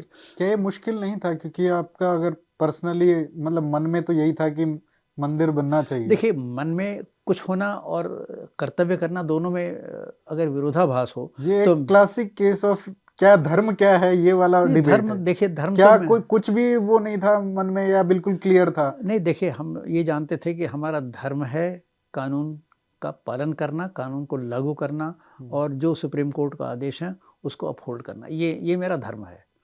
जब मैंने खाकी पहन ली है तो मैं तो अफसरों से आज भी कहता हूँ, जब तुमने खाकी पहन ली है तो लॉ को इन्फोर्स करना, रूल ऑफ लॉ को इन्फोर्स करना तुम्हारा सबसे बड़ा धर्म है। तुम हिंदू हो, मुसलमान हो, क्रिश्चियन हो, सिख हो, क्या ये सब भूल जाओ। ये मैं अभी भी कहता हूँ प्रोबेशनर्स को जब मैं एड्रेस करता हूँ, क्योंकि अगर हम अपने धर्म के अनुसार काम करने लगे तब तो मुसीबत हो जाएगी। कल को कोई हिंदू डीजी कहेगा नहीं यहाँ मंदिर बनवा दो, सिख डीजी आएगा कहेगा गुरुद्वारा बनवा दो, कोई कहेगा यहाँ मस्जिद बनवा दो, तब तो बड़ी मुश्किल हो जाएगी। हम तो वही काम करेंगे जो कानून संगत हो, कानून के अंतर्गत सही काम होगा। हमारी हमारी पर्सनल बिलीफ कन्विक्शन। तो वहाँ पे धर्म संकट नहीं था? नहीं, मेरे लिए कोई धर्म संकट नहीं था। मैं जानता था कि मेरा धर्म क्या है। एज ए पुलिस ऑफिसर मेरा क्या धर्म है, रूल ऑफ लॉ को इन्फोर्स करना, ये मेरा धर्म है, इसे मैं करूँगा। जो नतीजा होगा इसकी मैंने कभी परवाह नहीं की। तो वहाँ पे क्या डायरेक्शंस थे? डायरेक्शन कोई ऐसी बात नहीं थी। वो उन्होंने कोई ये नहीं मुझसे कहा कि इसको गिरवा दो या कुछ ऐसे कोई गलत निर्देश नहीं दिया। पर ये ज़रूर था कि सुरक्षा में चाहते थे कि थोड़ा सा और ढील हो जाए ताकि यात्रियों को मंदिर तक जाने की सुविधा और अच्छी हो जाए। मैं ये कह रहा था कि हाँ, जितनी सुविधा यात्रियों को जाने के लिए हो वहाँ तक तो ठीक है, पर वो सुविधा अगर सुरक्षा व्यवस्था को कमज़ोर करती है तो हाँ, मैंने कहा ये मैं नहीं करूँगा, ये नहीं हो सकता। क्या आपको लगा कि कहीं ना कहीं वो वही नहीं लगा एम कुछ था? नहीं, मुझे लगा भाई कोई बात हो जाए आखिर। मेरी भी तो कोई जिम्मेदारी है। मुझको कहा गया है कि आप ये देखिए और ये मतलब स्टेटस को शुड बी मेंटेन्ड हियर। ये आदेश थे सुप्रीम कोर्ट के। और होम मिनिस्ट्री से भी फ़ोन आते थे, मतलब वो लोग भी परेशान थे। पुलिस का आप कहेंगे कि जैसे विध्वंस हुआ बाबरी का, तो उसमें कहीं ना कहीं कमी थी, या वहाँ पे तो आर्मी भी मेरे ख्याल से सीआरपीएफ वगैरह भी? देखिए वहाँ तो इतनी फोर्स थी कि हम क्या बताएं, पर मतलब लोग इतने ही ज़्यादा एनएसजी तक में थी, आईटीबीपी, मतलब सेंट्रल पैरामिलिट्री फोर्सेस भारी संख्या में फैज़ाबाद कैंटोनमेंट में थी। और यूपी पुलिस को किसी सेंट्रल फोर्स की ज़रूरत नहीं। यूपी पुलिस उस समय भी 1,60,000 की है। बड़े बड़े कुंभ मेला करवा लेते हैं। ये तो एक लेकिन वो कोऑपरेशन से होता है लोगों के। देखिए, अब पॉलिटिकल डायरेक्शन जब क्लियर हो तो सब काम हो जाता है। पॉलिटिकल डायरेक्शन जैसा होता है वैसी पुलिस करती है आज की तारीख में। तो उसमें कहीं ना कहीं कमी थी। अब उसमें जो भी कमी हो वो सब इंक्वायरी में सब बातें आ चुकी हैं सामने, उस पर अब क्या चर्चा की जाए। इसमें अब जैसे आपने कहा कि भाई धर्म संकट नहीं था उसमें, लेकिन जैसे जो आदेश मिले थे मुलायम सिंह यादव के समय कि गोली चलाने के, तो अगर वो कोई आदेश देता है तो क्या एक डिलेमा है किसी पुलिस के जो कर्मी है कि भाई? देखिए, मुलायम सिंह तो आदेश दे ही नहीं सकते गोली चलाने का। ये सब बातें कहने की हैं। अच्छा, तो वो पॉलिटिकल बात है। मुलायम सिंह ये कह सकते हैं कि भाई ठीक है, कहने को कुछ भी कह दें, हाँ। पर फैसला गोली चलेगा या नहीं ये ऑन द स्पॉट पुलिस अफसर लेगा। ये कोई न सुप्रीम कोर्ट भी ऑर्डर नहीं दे सकते कि आप गोली चलाओ। अच्छा, आप बल प्रयोग करो ये कह सकते हैं। कितना बल प्रयोग हो इसका आकलन पुलिस अफसर ऑन द स्पॉट करेगा। भारत का विधान तो यही कहता है, कानून यही कहता है। तो ये उस समय हुआ बल प्रयोग, इस तरीके से गोलियां चली और फिर मुलायम सिंह यादव ने उसको भुनाने की कोशिश की होगी। भुनाने की कोशिश की, जो भी हो उन्होंने, हो सकता है वो तो मुलायम सिंह तो बहुत सारी बातें कह देते थे, जो उनके अधिकार क्षेत्र के बाहर थे। अब इसी तरह उत्तराखंड के आदमियों के साथ जो जुल्म हुआ जब ये लोग जा रहे थे दिल्ली, तो मतलब कहा जाता है कि इन्होंने आईजी मेरठ को आदेश दिए थे कि ऐसा करो। वो क्या घटना है? उन दिनों उत्तराखंड बनने का आंदोलन चल रहा था, पर ये था कि यूपी टूट जाएगा, तो सरकार ये नहीं चाहती थी कि टूटे। और उत्तराखंड से एक बड़ा स्ट्रांग डेलीगेशन जा रहा था। कई ट्रकों में भर के लोग जा रहे थे कि दिल्ली हम जाके अपना डेमोन्स्ट्रेशन करेंगे। तो कहा यह जाता है कि तत्कालीन मुख्यमंत्री उत्तर प्रदेश ने आईजी मेरठ को हुक्म दिया कि अब बहुत सारी मतलब अनपार्लियामेंट्री बातें हैं, उनको मैं नहीं कहना चाहता, इनको मतलब ये था कि इनको जाने न दिया जाए। तो इनको रोका गया और इनके साथ काफ़ी मतलब गलत व्यवहार हुआ। यहाँ तक कि पुलिस ने इनको पिटाई बहुत बुरी तरह से की।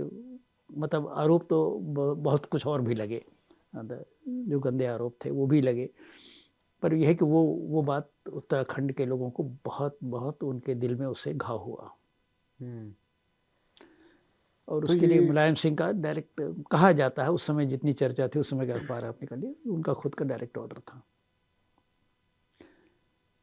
अब देखिए, हमने इतने सारे अनुभव किए, तो ये जो उसके बाद जो आपका स्ट्रगल शुरू हुआ, आपने ये सब देखा। मुझे ये लगा कि भाई मतलब मेरे व्यक्तिगत अनुभव और जो मैंने अपने इर्द गिर्द चारों तरफ देखा, लोगों तो का। मुझे ये लगा कि पुलिस जिन परिस्थितियों में काम करती है वो परिस्थितियाँ एक ईमानदार कर्तव्यनिष्ठ अधिकारी को भी सही काम करने नहीं देती है, और अक्सर वो आदमी बहुत दिक्कतों का सामना करना पड़ता है, उसको विरोध का सामना करना पड़ता है, उसको सस्पेंशन का थ्रेट झेलना पड़ता है। ये व्यवस्था ठीक नहीं है। हम्म। ये व्यवस्था ऐसी क्यों है? फिर मैंने इस पे गहराई में अध्ययन किया। अब नौकरी में तो नौकरी करते रहे, अपना वो भाव में चलते गए, पर अब जब मौका मिला कि अब नौकरी से मुक्त हो गए, अब all India service conduct rules तुमको नहीं लागू होता। अब ठीक है, इसको मैंने अध्ययन किया, अब सारी जितनी इंक्वायरी कमीशन रिपोर्टें थी, सब पुलिस कमीशन और सब पढ़ डाला। फिर मैंने कहा नहीं, ये व्यवस्था बदलनी पड़ेगी, ये व्यवस्था बदलनी पड़ेगी और कानून बदलनी पड़ेगी। और इसमें जो कुछ आंशिक परिवर्तन हमने अपने स्तर पे मतलब सर्विस के दौरान कहीं जैसे कानपुर में कमिश्नर प्रणाली लगाना, इसके लिए संघर्ष करना, ये सब हम करते रहे, छोटा मोटा संघर्ष करते रहे, पर वो आइसोलेटेड थे। पर मैंने सोचा नहीं, इसका समग्रता से कि गहराई में जाके इसके जो मूलभूत कारण हैं उनको समझना है, और उनको समझ के फिर अब और कोई दरवाज़ा बचा नहीं है। तुमने नौकरी में काफ़ी संघर्ष कर लिया, काफ़ी झेल भी लिया, जगह जगह तुमको प्रताड़ित किए गए, सब कुछ हुआ।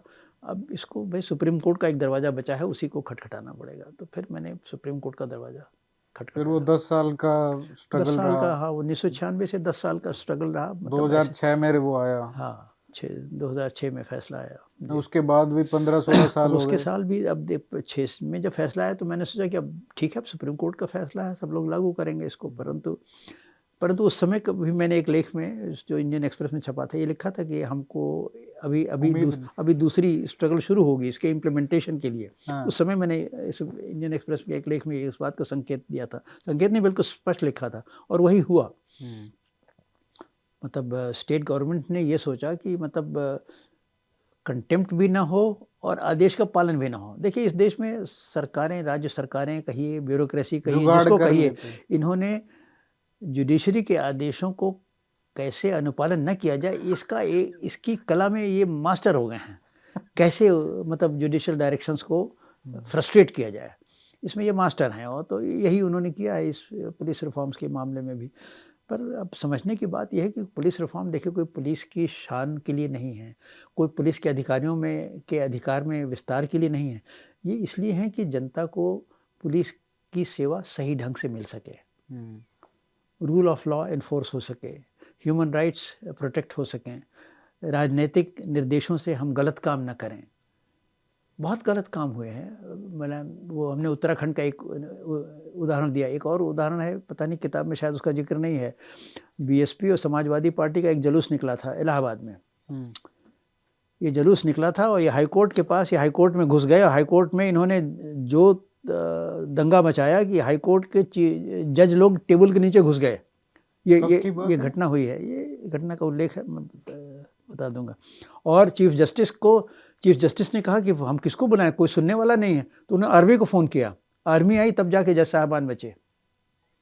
ये बीएसपी और समाज, अब देखिए इस तरह की घटनाएं हो सकती हैं। ये मतलब उत्तर प्रदेश में हुआ है कि बहुजन समाज पार्टी और समाजवादी पार्टी के गुंडों ने हाई कोर्ट में घुस के वहाँ पे दंगा किया, और जज साहबान अपनी जान के लिए घबराए हुए थे कि हमारी पिटाई ना हो जाए। तब तक आर्मी आ गई, तब जाके बचे ये। अब वो क्या तो न्याय दे सकते हैं इस न्याय क्या, स्थिति में? मतलब जज साहबान तो समझ गए हैं कि पुलिस को किन परिस्थितियों में काम करना चाहिए। उन्होंने सही जजमेंट भी दे दिया, सही डायरेक्शंस भी दे दिया 2006 का, पर अब अनुपालन राज्य सरकारों द्वारा नहीं हो रहा है। हालांकि हर राजनीतिक पार्टी ये जानती है कि हम जब विरोध में हैं तो हमको हर तरह की प्रताड़ना मिलती है, ये जानते हैं, पर वो उस दिन का इंतजार करते हैं कि शायद हम जब कुर्सी पर बैठ जाएंगे तो हम भी तो ये इसका इस्तेमाल करेंगे। दिग्विजय सिंह का एक फेमस स्टेटमेंट है जब यूपीए सरकार थी, कि हमारे पास सीबीआई है। अरे हमारे पास सीबीआई तो कहने की क्या जरूरत है, तो सबको मालूम है भारत सरकार का एक मशीनरी है सीबीआई, हमारे पास सीबीआई कहने की क्या जरूरत। वो धमका रहे थे अपोजिशन को कि ज़्यादा बोलोगे तो हम सीबीआई से तुम फंसा देंगे। तो हर आदमी, हर अपोजिशन पार्टी उस दिन के इंतजार में रहता है कि जब वो सिंहासन पे बैठेगा और सरकारी तंत्र का दुरुपयोग करके विरोधियों को दंडित करेगा, उनको गलत मुकदमों में फंसाएगा, उनको प्रताड़ित करेगा। तो ये असली जो दिक्कत है पुलिस में, एक तो ये राजनीति वाली है कि वो मेडलिंग होती है, लेकिन क्या कोई लोअर हैंगिंग फ्रूट्स भी हैं जो मतलब लोअर हैंगिंग फ्रूट्स बहुत सारे हैं। वो तो मैंने मतलब हर डीजीपी को एक चिट्ठी लिखी है अपने स्तर पे, एक चेयरमैन इंडियन पुलिस फाउंडेशन मैंने भेजी थी कि देखिए पुलिस रिफॉर्म्स अगर सरकार वर्तमान में नहीं भी कर रही है या उसको आंशिक रूप से कर रही है, आधे दिल से कर रही है, तो आप कुछ ऐसे मामले हैं जिसको आप आगे बढ़ाइए। उससे अगर पुलिस की कार्यक्षमता बढ़ेगी तो पुलिस के काम के सकारात्मक परिणाम भी बढ़ेंगे। अब जैसे मैंने कहा जनशक्ति में वृद्धि, भाई अब आप 5 लाख की वैकेंसीज हैं, अपनी अपनी सरकारों से कहिए कि साहब ये जगहें तो भरें, क्या दिक्कत है? अरे लोगों को एम्प्लॉयमेंट भी मिलेगा और पुलिस की जगह भर जाएंगी। जब जनशक्ति बढ़ेगी तो आपके काम करने की क्षमता, अभी तो बहुत से ऐसे मौके होते हैं कि आप थाने में जाइए तो मतलब कोई दरोगा जी या सिपाही नहीं खाली हैं, सब लोग फंसे हुए किसी न किसी काम में, तो कौन आपको अटेंड करेगा? कुछ जनशक्ति बढ़ेगी तब तो काम होगा। और ऐसी जनशक्ति मतलब 5 लाख की हमने बताया वैकेंसीज है, वैकेंसीज भरिए। उसके बाद मैं तो ये कहता हूँ कि आप स्वीकृति वर्तमान में कितनी होनी चाहिए इसका पुनरीक्षण करिए। हाँ, वो खुद ही कम है, वो खुद ही कम है और कमी में और कमी हो जाती है जब आप भरते भी नहीं सैंक्शन पोस्ट कम है, और कमी तब हो जाती है जब अनऑथराइज डाइवर्शन आप वीआईपी ड्यूटीज में करते हैं, जो कि होता ही रहता है। जो होता ही रहता है। तो मतलब पुलिस को काम करने के लिए जितने आदमी चाहिए, जितने आदमी या महिला, अब तो महिलाएं भी आ रहे हैं, चाहिए, वो है नहीं। और इसमें तो ये देखिए ना कि जैसे अगर हम, आपने कहा जैसे लॉ एंड ऑर्डर को और जो इन्वेस्टिगेशन है उसको अगर अलग अलग कर भी दिया जाए, अलग करेंगे तो अलग करने के लिए भी आपको इन्वेस्टिगेशन का, जब आदमी अलग हो जाएगा तो लॉ एंड ऑर्डर की संख्या आपको बढ़ानी पड़ेगी, क्योंकि अभी तो लॉ एंड ऑर्डर में उसको भी घसीट लेते हैं। बिल्कुल। हाँ, तो उससे इन्वेस्टिगेशन भी तो डिले होता तो है। इन्वेस्टिगेशन अभी कहीं ना कहीं तो कुछ ना कुछ कीमत देनी पड़ेगी आपको। इन्वेस्टिगेशन भी डिले होता है और लॉ एंड ऑर्डर संभल गया तो इन्वेस्टिगेशन डिले हो गया। अगर आप संख्या बढ़ा दीजिए, जितनी मतलब सेपरेशन के बाद जितनी संख्या की आवश्यकता उतना दे दीजिए, ताकि इन्वेस्टिगेशन अलग चलता रहे, दोनों वो अलग चलता रहे, एक दूसरे के काम में ओवरलैपिंग नहीं होगी। इसमें एक मुद्दा था, जैसे सेपरेशन में भी आप चाहते थे कि जो सेपरेशन होना चाहिए वो स्टेशन एसएचओ लेवल पे होना चाहिए, है ना? ये देखिए नेशनल पुलिस कमीशन ने यही लिखा, मैं ये कोई मेरे हाँ, तो वो दिमाग डिबेट क्या है जो डिबेट दूसरे लोग चाहते हैं कि डीआईजी लेवल पे हो? कन्फ्यूजन कर दिया है एडमिनिस्ट्रेटिव रिफॉर्म्स कमीशन ने, जो वीरप्पा मोइली का था। इसने ये कह दिया कि पूरे प्रदेश में डीजीपी लेवल पे। अलग कर देना चाहिए, डीजीपी लॉ एंड ऑर्डर अलग हो, डीजीपी क्राइम अलग हो। मतलब एक विभाग को आप जैसे बीच से फाड़ रहे हैं, फाड़ने का तो नतीजा होगा विभाग चौपट हो जाएगा अगर आपने ऐसा सेपरेशन किया। देखिए सेपरेशन के साथ कोऑर्डिनेशन बहुत ज़रूरी है, और कोऑर्डिनेशन नेशनल पुलिस कमीशन ने ये कल्पना की थी कि एसएचओ के लेवल पे ही वो कोऑर्डिनेशन हो सकता है। एसएचओ देखिए अपराध और लॉ एंड ऑर्डर दोनों का बड़ा ऐसा संबंध है, उसको दोनों को आप अलग अलग नहीं कर सकते। भाई जब लॉ एंड ऑर्डर सिचुएशन हुई उसी समय कुछ आर्सन की घटना हो गई, उसी समय कोई लूट की घटना हो गई, उसी में किसी की हत्या की घटना हो गई, उसी समय गोली चल गई। अब जैसे राइट्स होते हैं तो उसमें तो दोनों क्राइम और law and order they are interlinked, दोनों का संबंध ऐसा है कि आप उसको अलग नहीं कर सकते।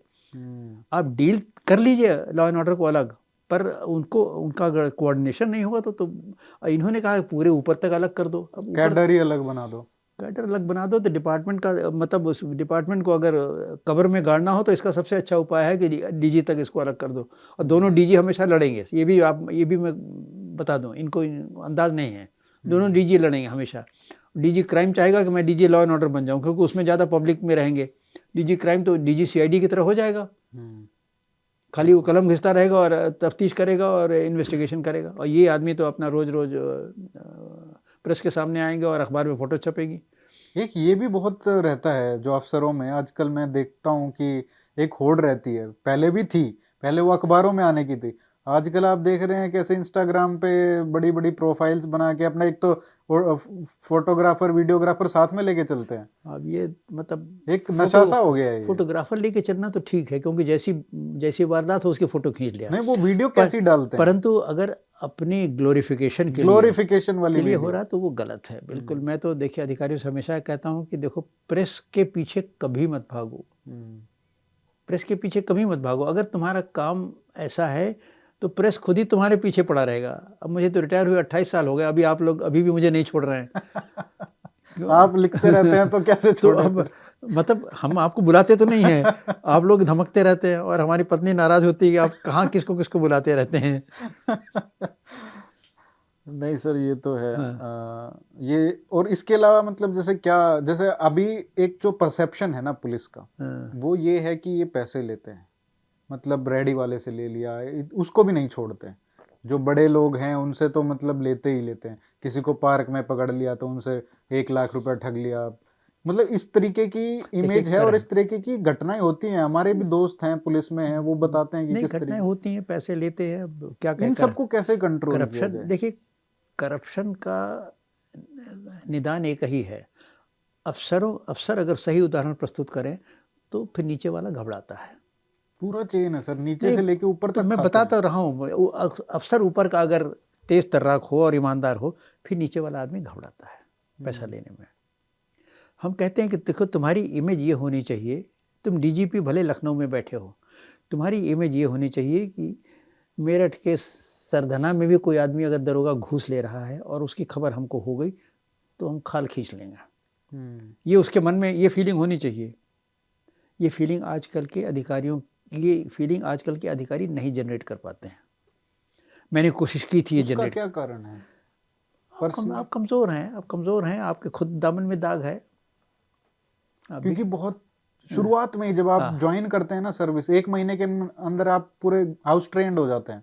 उस तरीके से आप घूस लेना शुरू कर देते हैं। मतलब इतने ईमानदार लोग देखे हैं। नहीं, कुछ ऐसे भी हैं जो मतलब पूरी नौकरी तक नहीं लिए हैं पैसा। वो बहुत एक्सेप्शंस हैं, लेकिन जो रूल है, नॉर्म है, वो यही है। अब हाँ, एसपी हमीरपुर हैं, जैसे कितने साल भर से ज़्यादा तक भगोड़े रहे, उनके खिलाफ अपराध का मुकदमा दर्ज था। तो ये सब है। इसको कैसे बदल सकते हैं? इसमें तो पॉलिटिकल इंटरफेरेंस नहीं, इसमें तो कोई पॉलिटिकल इंटरफेरेंस है नहीं। ये तो कमी है। ये तो देखिए हमारे कुछ इंडियन कल्चर में हो गया, हर विभाग में है, पुलिस विभाग में भी है। और इसका एक ही उपाय है कि अफसर खुद ईमानदार बने तो नीचे वाला आदमी अपने आप पैसा लेगा। वो पर अब डर के लेगा, छुपा के लेगा, जो अभी तो खुलेआम लेता है। QR कोड पे चालू कर दिया अब तो। ये भी हो गया। कैश नहीं है ना आजकल, कैश नहीं रखते लोग, तो भाई इस पे पेटीएम कर दो। सुप्रीम कोर्ट की चपरासी को मैंने सुना कि वो QR कोड लेके बैठा था। हाँ, तो ये अखबार में निकला था एक। हाँ, तो ये भी है। अब भाई, अब क्या कहें। अब छोटी छोटी बातें हैं, जैसे मतलब एक मेरा दोस्त है, वो बता रहा था दिल्ली पुलिस में कि उनको फाइल बनानी पड़ती है। कोई भी इन्वेस्टिगेशन होता है, कोई भी केस खुलता है, तो पूरी फाइल से लेके मतलब उसका जो खर्चा है, जो कोर्ट तक जाने का, इन्वेस्टिगेशन करने का, खुद ट्रांसपोर्टेशन का कॉस्ट, सरकार कोई कॉस्ट नहीं देती। उस फाइल बनने में और उसको मतलब चलाने में ही 20-25 हज़ार रुपये खर्च हो जाता है। अब वो कहता है कि हम अपनी जेब से कैसे दें 20-25 अपनी जेब से देने की बात तो नहीं उठनी चाहिए। देखिए, सरकार से मांगा जाए तो पैसा मिल जाता है, पर कभी कभी ऐसा मौका हो सकता है जब अपनी जेब से खर्च करना पड़े। पर वो मतलब, पर सवाल ये आपके डिपार्टमेंट की कमज़ोरी है कि आपने उस हेड में पैसा क्यों नहीं मांगा। वैसे सरकार से पैसा मांगा जाए तो मिल जाता है। सरकार आजकल काफ़ी उदार हो गई, सरकार में पैसे की कमी है ही नहीं। ये कम से कम केंद्र में तो मैंने देखा, राज्य सरकारों में ज़रूर थोड़ा सा लोग मीन मेख निकालते हैं, पर केंद्र सरकार में तो पैसे मतलब जितना मांगिए, अगर आप जस्टिफाई करके लिखिए तो मिल जाता है। लेकिन एक बात समझ में नहीं आती सर कि ये इतना पॉपुलर हो सकता है। मान लो कोई मॉडल करके करे, जैसे गुजरात मॉडल हुआ है, इस तरीके से अब यूपी मॉडल की बात हो रही है।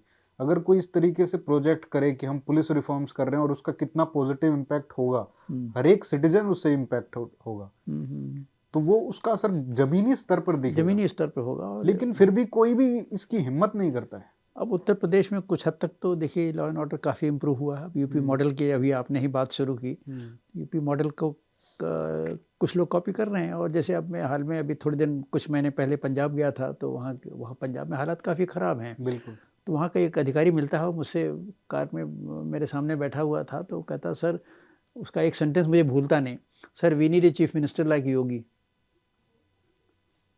और फिर थोड़ी देर बाद कहता है, और वो नहीं हो सके तो और डीजीपी लाइक गिल। मतलब फिर से ठुकाई, सख्ती। हर आदमी, एक कॉमन आदमी सख्ती चाहता है एडमिनिस्ट्रेशन से। सख्ती अराजक तत्वों के विरुद्ध, जो लोग गैर कानूनी कृत्य में लिप्त हैं, इनके विरुद्ध सख्ती चाहता है एक साधारण आदमी। और इसके लिए अगर सही नियत से सख्ती हो तो फिर आप थोड़ा बहुत आपने कानून को थोड़ा दाहिने बाएं भी किया तो वो आदमी कहता नहीं ठीक है, क्योंकि वो कहीं ना कहीं जरूरी भी हो जाता है। कहीं जरूरी शायद हो जाता है प्रैक्टिकल। खासकर जैसे पंजाब में जो स्थिति है, बहुत ही आपने तो देखा है क्या? पंजाब देख के तो मुझे रोना आता है, क्योंकि उस प्रदेश में मैंने 4 साल कहें जान को खतरे में डाल के काम किया है। 4 साल रोज इसलिए पता मुझे नहीं घर आएंगे या हाँ, नहीं पता आएंगे। नहीं घर आएंगे नहीं आएंगे, हमेशा इस बात की लगी रहती थी। जहाँ मैंने 4 साल इतने खतरों को मोल लेके काम किया है, उस प्रदेश की आज ये हालत हो रही, तो मुझे तो अंदर से बहुत ही पीड़ा होती है।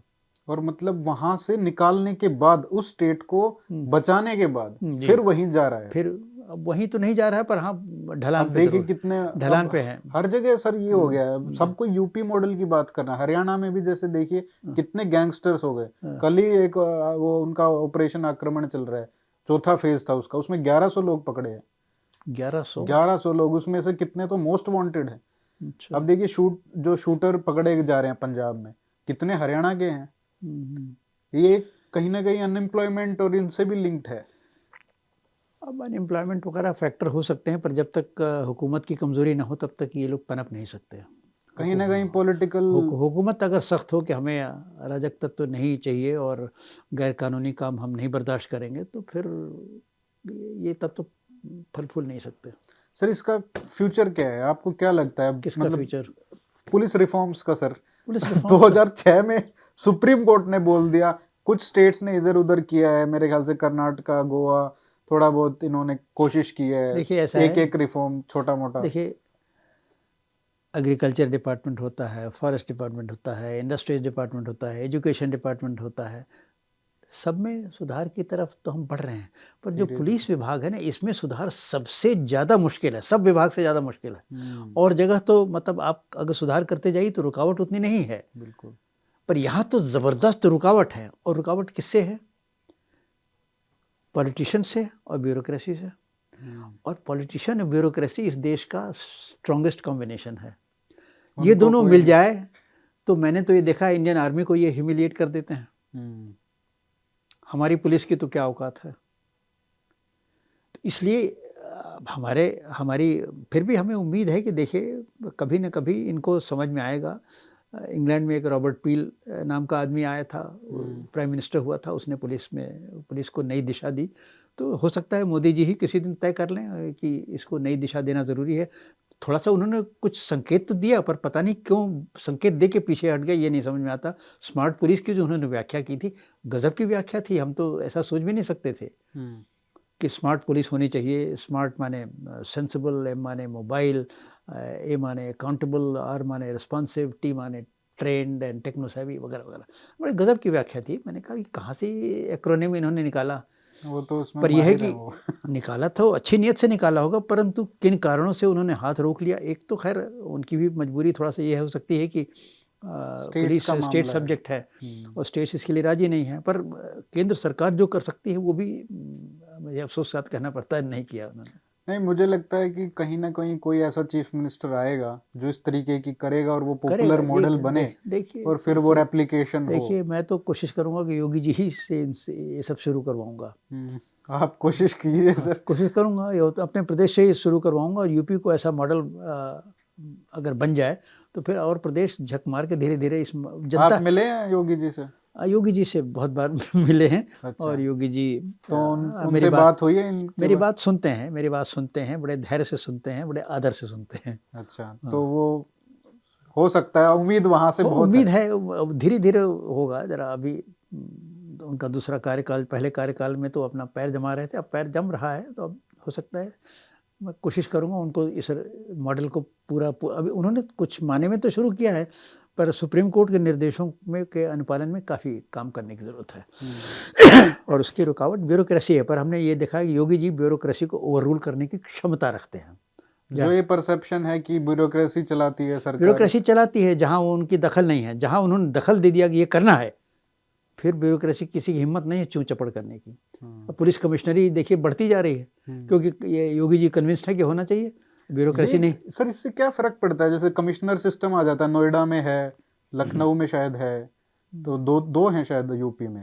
नहीं, अब तो और हो गया, और बढ़ गए, बनारस में भी हो गया, प्रयागराज में भी प्रयागराज शायद। में हो गया। तो इससे कोई फर्क पड़ता है? देखिए कमिश्नर प्रणाली है, हिंदुस्तान के लिए अकेले नहीं है। आप पेरिस में जाइए, वहाँ कमिश्नर है। पेरिस में मैं गया, वहाँ कमिश्नर है। मेलबोर्न में गया, वहाँ कमिश्नर है। न्यूयॉर्क में जाइए, उधर कमिश्नर। हर जगह ये विश्वव्यापी ये सिस्टम है। This is the system for policing in big cities. क्योंकि इसमें जिम्मेदारी एक आदमी पे, एक ऑर्गेनाइजेशन पे केंद्रित है। अभी क्या है, डुअलिटी है, अच्छा। डुअलिटी है। जिम्मेदारी आपकी है, फैसला कोई और लेगा, हम्म। फैसला कोई और लेगा। और इसमें फिर अंदर में जो टकराव होते हैं वो जनता को तो नहीं पता चलते, पर बहुत से ऐसे मौके आते हैं जब पुलिस कुछ काम करना चाहती है पर मजिस्ट्रेसी कहती नहीं, ये काम ऐसे नहीं, ऐसे होगा। ओके। तो अब काम करना और उसका नतीजा तो मुझे भुगतना है। नतीजा ये होता है, कितनी बार ज़्यादातर आदमी सस्पेंड पुलिस कर्मी होते हैं, अपने कलेक्टर साहब को सस्पेंड होते कभी नहीं सुना होगा। जबकि कागज पे वो कहते हैं we are head of the criminal administration. If you are head of the criminal administration, why don't you get suspended and why do you take responsibility for that? अच्छा, जो रिस्पांसिबिलिटी ये शिफ्ट कर देंगे कमिश्नर सिस्टम में फिर उसकी responsibility, commissioner system में फिर उसी की जिम्मेदारी है, वही स्थिति का आकलन करेगा, वही स्थिति को डील करने का फैसला लेगा। तो वो आईएएस ऑफिसर की वो नहीं आईएएस रहती ऑफिसर का काम फिर रेवेन्यू एडमिनिस्ट्रेशन करिए, डेवलपमेंट करिए, आप लॉ एंड ऑर्डर में मत पड़िए। ये तो अच्छी बात है ना। तो अच्छी बात है, तो ये अच्छी बात पर लोगों ये को तो हर शहर में होना चाहिए। हर शहर में तो अभी नहीं होगा, चलिए बड़े बड़े शहर में हो जाए, वही बहुत है। हाँ। होना तो कुछ पॉपुलेशन भाई, अब हर शहर में, छोटे छोटे शहरों में 5 लाख से पॉपुलेशन देखिए, ज्यादा नेशनल है। पुलिस कमीशन ने तो कहा कि 5 लाख के ऊपर होना चाहिए। हाँ। मैंने अपने उसमें कहा था कि नहीं 10 लाख के ऊपर दे दो। उसमें ही 100 शहर हैं हाँ देश में। हाँ, तो 10 लाख के ऊपर भी देने में यूपी में देखिए कमिश्नर प्रणाली की घोषणा हो गई थी 77-78 कभी हो गई थी, हम लोगों के दबाव से। मैं था उस समय सेक्रेटरी एसोसिएशन का, हम लोगों ने खूब हल्ला मचाया, तो उन्होंने मतलब चीफ मिनिस्टर ने घोषणा कर दी कि कमिश्नर प्रणाली होगी, पर लागू नहीं हुई। और एक आदमी तैनात हो गए कि फलाने आदमी वासुदेव पंजानी कमिश्नर बनेंगे। वासुदेव पंजानी और होम सेक्रेटरी कल्याण कुमार बख्शी और तत्कालीन होम मिनिस्टर राम सिंह, ये 3 आदमी हिंदुस्तान का दौरा किए, बड़े बड़े शहरों में गए जहाँ कमिश्नर प्रणाली है, उसको स्टडी करके सही सिस्टम अपने यहाँ लागू करेंगे। जब तक ये दौरा करके लौटते हैं तब तक तो उसको गोली मार दी गई प्रस्ताव को ही गोली मार दी गई। ये होता है मतलब लॉबी, ये लॉबी होती है, बाबू की जो लॉबी है उसको तोड़ना बहुत मुश्किल है। ब्यूरोक्रेसी की जो लॉबी होती है वो बस क्या, उनको पता है ना, क्योंकि सबसे ज्यादा तो नुकसान उनका है, उनकी पावर कम हो जाएगी। ये लोग रोज तो मुख्यमंत्री से, हर मंत्री के ये एकदम पास रहते हैं, हम लोग तो जरा दूर दूर रहते हैं। उनके वो बनाने का जो गोल गोल बात बनाते हैं वो भी अलग स्किल है, वो आम लोगों को समझ में नहीं आ सकती। चलिए सर, आशा करते हैं कि जल्दी ही कोई स्टेट, और होपफुली यूपी आपकी होम स्टेट, यूपी से लागू होगा, हिंदुस्तान में फैलेगा, एक न एक दिन फैलेगा, मैं रहूं या न रहूं, पर एक दिन ये फैल के रहेगा, क्योंकि भारत का भविष्य इसमें निहित है। जी, मॉडल स्टेट बने यूपी और सभी उसको फॉलो करें। बहुत बहुत धन्यवाद सर हमसे बात करने के लिए at length. Thank you so much. नमस्कार।